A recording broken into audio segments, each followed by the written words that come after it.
Bonjour. Je vais te parler cette fois-ci d'un fait que je trouve abominable, incroyable. C'est ces personnes, j'ai déjà remarqué ces personnes, lorsque je leur présente par exemple euh, une aide ou bien une solution, hein, par rapport à une solution business, on reste business ici, et que je leur dis justement, c'est business dont je te propose, qui va te permettre d'augmenter tes revenus financiers, et puis un jour, 2 mois ou bien des années plus tard, ça va te permettre d'être libre financièrement. Et quand j'explique maintenant à la personne le processus qu'ils vont devoir passer, parce que, attention, moi, je ne vends pas du rêve. Moi, franchement, je ne vends pas du rêve. Je vends du fait concret.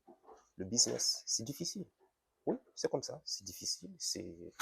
Il faut charbonner. Il faut charbonner. Maintenant, si tu veux l'argent facile, va suivre d'autres charlatans. Moi, je ne connais pas comment ce qu'ils font, mais en tout cas, va suivre. Enfin, charlatan, même les escrocs, c'est-à-dire même pour apprendre à être escroc, il faut aussi savoir étudier, il faut aussi savoir élucider des points, il faut élucider des plans, connaître la psychologie des gens dans le but de les amadouer. En fait, en gros, tu vois que même les escrocs travaillent aussi. Ne crois pas que ça s'est fait tout d'un coup comme ça. Même pour être un voleur, on n'est pas se faire avoir. Ça demande aussi du travail. En fait, tu n'as rien pour rien, en fait. Même ceux qui disent que, même ceux qui vendent de la drogue, oh, c'est l'argent facile. Non, c'est pas l'argent facile. Il y a aussi des risques. Déjà, il faut avoir un réseau, il faut penser à mettre des stratégies pour ne pas se faire avoir. Ça demande du travail. En fait, tout ce que tu feras dans le but de changer une situation, de changer quelque chose, tu dois transformer l'énergie.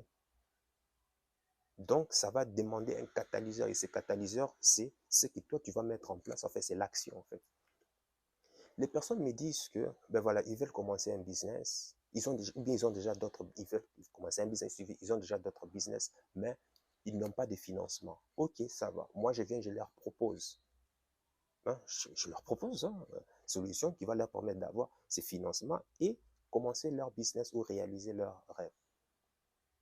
Mais à chaque fois qu'ils me disent, ah oui, mais il faut contacter les gens, il faut discuter avec les gens, par-ci, par-là, et autres. Mais j'ai dit, mais Joe, toi, tu as un rêve, tu veux créer une entreprise, ou bien tu veux créer un business.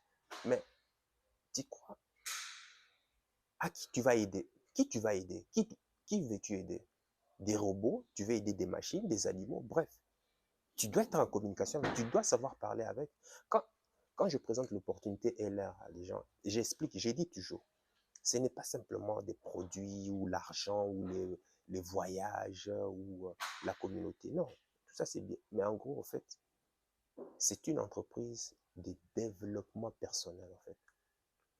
Tant que tes relations, tu ne sauras pas gérer tes relations avec les gens, crois-moi, tout business que tu lanceras sera zéro. Mais zéro. Quand je dis zéro, tu vas peut-être lancer, ça va peut-être marcher quelques années, mais après, tu n'iras pas loin. Tu n'iras pas loin. Pourquoi? Parce que euh, tu ne sais pas euh, communiquer avec les gens, tu ne sais pas euh, persuader les gens dans le but de leur montrer que non, la solution que tu as en main va permettre de résoudre, de les aider sur un problème quelconque, par exemple. Aujourd'hui, même là où tu travailles, ton patron, par exemple, comment est-ce que ton patron est arrivé à avoir des clients qui te permettent aujourd'hui d'avoir du travail? Tu crois que c'est arrivé comme ça? Non. À un certain moment, au début de son idée, il a dû aller toquer dans les portes. Il a dû aller parler à des gens pour leur dire que, hé, regardez, moi j'ai mon entreprise ici qui va vous aider à pouvoir nettoyer, qui va vous aider à pouvoir ceci. Donc choisissez-moi plutôt comment on appelle ça, plutôt qu'un autre concurrent. Ton patron a dû apprendre le marketing. Ton patron a dû apprendre la persuasion. Ton patron a dû apprendre la communication. Ton patron a dû apprendre la négociation. Ça s'apprend. Mais ça, les gens ne veulent pas. Et le pire, c'est que tu ne leur demandes pas d'aller vers des gens inconnus. Hein. Tu leur simplement demandes d'aller simplement aider aussi les personnes autour d'eux. Ils trouvent que non. Et le pire argument que j'ai entendu, c'est ah ouais, ça fait comme si tu vas aller embêter les autres, par-ci, par-là. J'ai dit, ben voilà. Et voilà pourquoi tu resteras toujours dans la situation où tu es là actuellement. Et tu dis que tu veux être entrepreneur, et tu dis que tu veux être business, tu n'arriveras pas. Désolé, tu n'arriveras pas. Parce que si physiquement, tu n'arrives pas à déceler la problématique des gens et tu leur apportes la solution, tu crois que ça va t'aider dans d'autres business? Donc, tu comprends maintenant pourquoi est-ce que j'adore LR, Health and Beauty. Parce que ça me forge, moi. Ça augmente mes compétences en négociation, ça augmente mes compétences en persuasion, ça augmente mes compétences dans la communication. Savoir communiquer, pouvoir pour toucher les gens et pour leur faire comprendre, hé, regarde, j'ai une solution pour toi. Essaye, ça t'engage en rien. Et puis tu me diras quoi. Ça apprend aussi à avoir de l'empathie envers les gens, de se mettre à la place des gens. C'est pas donné à tout le monde. Hein. Tant qu'on sait que quel est l'élément numéro un qu'on voit sur le front des gens, qui compte pour une personne, c'est quoi?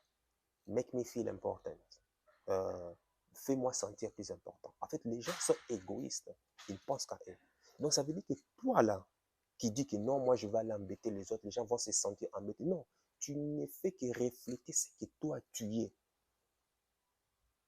Puis oui, si les gens sentent que tu vas les embêter lorsque tu vas aller les parler, alors que tu ne sais même pas, tu n'as même pas essayé, ça veut dire que toi aussi, tu es comme ça. Et maintenant, dis-moi, avec ce genre de mentalité, tu veux que ton entreprise, tes business puissent prospérer. C'est de la folie. C'est de la folie. C'est de la folie. Ça ne marche pas. Tu auras beau livre, 100 livres sur la loi d'attraction et le développement personnel. Tu n'arriveras pas. Pourquoi? Parce qu'à cause de cette énergie qui est négative. Il y a d'autres personnes qui disent, ouais, mais ils vont sentir que euh, j'ai envie, c'est comme si je suis en train de les escroquer, ces gens de... Il y a un qui m'a dit que, ouais, euh, j'ai l'impression que tu veux m'escroquer. J'ai dit, non, ce n'est pas la personne, c'est toi qui es comme ça. Comment est-ce que tu peux dire ça? C'est ce que j'ai dit. Ben oui, je comprends. Mais pourquoi est-ce que ça t'offusque? Pourquoi est-ce que ça te frustre? Parce que toi aussi, tu l'es. Bienvenue dans le développement personnel. Parce que là, maintenant, tu apprends, tu vas commencer maintenant à changer cette nature en toi. Et c'est ça, LR. Parce qu'à partir du moment où tu vas commencer à te recycler, tu vas te forger maintenant un caractère. Tu vas commencer maintenant à apprendre. Ah, si cette personne parle ainsi, c'est parce que la personne n'a pas compris l'importance, comment on appelle ça, l'importance ou bien n'a pas saisi la pertinence de ce que je vais lui apporter comme solution. Est-ce que tu vois? C'est ça, LR, développement personnel. Et c'est grave pour des personnes qui se disent que non, moi je vais créer une entreprise, il faut que j'apporte une solution dans le monde. Mais quand on te dit d'aller simplement aider tes amis, contacter tes amis, faire leur connaître l'opportunité que tu viens de gagner, ne sois pas égoïste, va partager. Non. Ah ouais, j'ai l'impression d'embêter les gens par-ci, par-là. Désolé. Franchement, il vaut mieux que tu restes simplement salarié. Pourquoi? Parce que les salariés, parce que les brebis n'ont pas à se questionner. Tu restes dans ta zone de confort, simplement. Tu restes simplement dans ta zone de confort. Tu n'as pas besoin de te développer. Tu vas tout le temps, pendant 40 ans, à faire la même activité. Pendant 40 ans. Et après, ne sois pas étonné que tu te retrouves dans un asile psychiatrique ou ce genre de trucs. Voilà pourquoi on vous appelle, ben voilà, vous êtes dans la matrix, quoi. Ceux qui sont au-dessus de toi se chargent de tout. Tu as des problèmes, oui, c'est notre faute, t'inquiète, on va te permettre de résoudre ça. Mais en attendant, voilà, on te cajole, quoi. Reste là à côté. Et puis, il y a ces personnes qui, en essayant simplement de parler à un, deux, trois amis qui se découragent très vite. Ah non, c'est difficile. Ouais. En recevant simplement un non ou une réponse négative, les personnes se découragent. Mais j'ai dit, mais toi qui dis que tu veux ouvrir une entreprise, même dans le digital ou dans ce genre de trucs, si tu es déjà découragé parce que ton entourage simplement te dit non. Mais où est-ce que tu crois que tu vas aller avec tes projets de société d'entreprise? Zéro. J'ai compris que les gens parlent. Les gens parlent, ce sont des beaux parleurs. Mais sur le champ d'action, ils sont zéro. Zéro de chez zéro. Et tu verras, après 5 ans, ils sont toujours au même stade où ils en sont. Pendant que moi, je progresse. Malheureusement, c'est ça le fait. Tu ne comprends pas, certaines personnes disent, mais qu'est-ce que tu fais de ta vie, quoi? Qu'est-ce que tu fais de ton temps, quoi, en fait? Oui, mais après ton travail, qu'est-ce que tu fais, quoi? Rien. À passer simplement les journées sur Netflix. Et puis, dans le week-end, aller se torcher la gueule. Et puis quoi encore? Jouer à des jeux vidéo, pour certains. C'est tout, quoi. Et puis, rabelote, la semaine.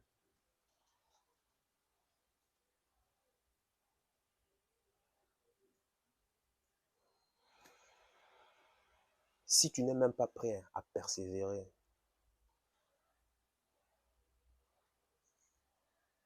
avec ton entourage, avec tes amis, tu crois que c'est avec ton business, ton entreprise, que tu arriveras, à percer, que tu arriveras à la prospérité? C'est-à-dire, lorsque les premiers signes de ralentissement, lorsque les premiers signes de challenge se feront sentir, tu vas abandonner. Voilà pourquoi 97, c'est pas 99% des startups qui commencent, dans les 3 ans, 99% font faillite. Et puis, les 1% qui ont réussi, qui ont succédé, au cours des 5 ans qui vont suivre, c'est-à-dire les 1%, c'est-à-dire qui ont réussi à dépasser la période de 3 ans, dans ces 1%, tu prends encore 92,7% de ces startups déclareront faillite, en fait. Parmi les 1%, ça c'est dans les 5 ans qui vont suivre.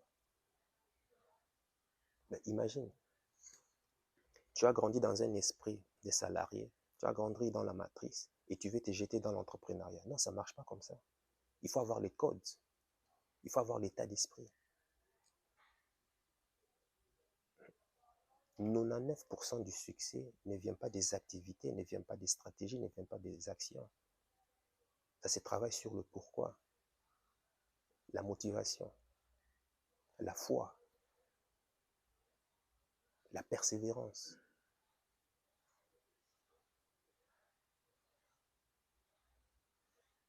Et puis, le 1%, c'est les activités, le travail que tu fais, tu es consort. Et c'est ça que la matrice n'a pas compris. Si déjà tu te décourages parce que simplement 2-3 personnes de ton entourage te disent non, ou ne sont pas réceptifs à ton message, mais qu'est-ce que tu feras avec ton entreprise alors?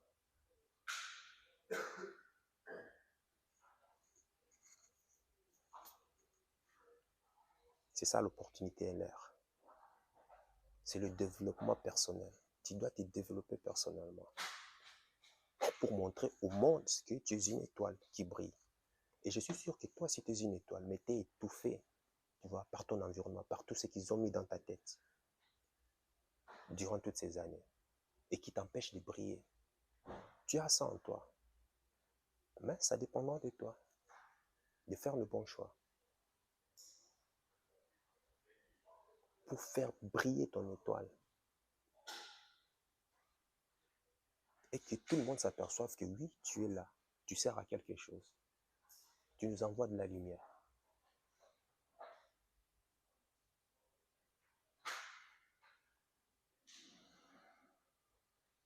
Tu verras toute entreprise qui a réussi. Je ne parle pas des CEO, parce que les CEO, ce sont des employeurs. Je parle vraiment de l'initiateur qui a commencé une idée de business. Ce sont des gens qui ont dit appeler, toquer dans les portes. Ce sont les gens qui ont crapahuté les chantiers inhospitaliers de la vie, marché. On les a claqué la porte, ils vont chez les voisins. On te claque encore la porte, tu vas encore chez les voisins, et ainsi de suite. Jusqu'à ce qu'une personne t'ouvre la porte, et puis tout explose. Tout, je dis tout. Prends n'importe quelle entreprise. Apple, IBM, Amazon, prends qui encore? Facebook, Facebook, il était déjà avare, il avait déjà des moyens, tu vois. Euh, mais malgré, mais ça n'a pas si été facile, hein, tu vois. Ben, voilà, il a quand même dû toquer hein, des portes. Bref, tu prends tout. Ils ont cravaché, ils ont toqué, ils ont dû convaincre leur entourage. Et puis ainsi de suite, toute une communauté. Et regarde aujourd'hui où ils en sont. Et toi, tu veux me dire, dans ton coin, là où tu es assis, non, je ne vais pas aller déranger les autres. Non, c'est difficile. J'ai parlé à 2, 3, 4, 5 personnes. Ils m'ont dit non, non, non, non, ça ne marche pas. Où est-ce que tu vas aller? Il vaut mieux rester salarié, c'est simple. Ne viens même pas dans l'entrepreneuriat. À la limite, même, je t'ai conseillé d'aller vers l'investissement. Si tu veux l'investissement immobilier, tout est consort, ça pourrait peut-être aller. Ou bien l'investissement en bourse, aller investir sur les ETF. Parce que si tu vas sur les actions, tu vas te faire. Là encore, voilà, il faut encore te former. Je te conseillerais d'aller investir sur les ETF. Un bon père de famille, tu vois.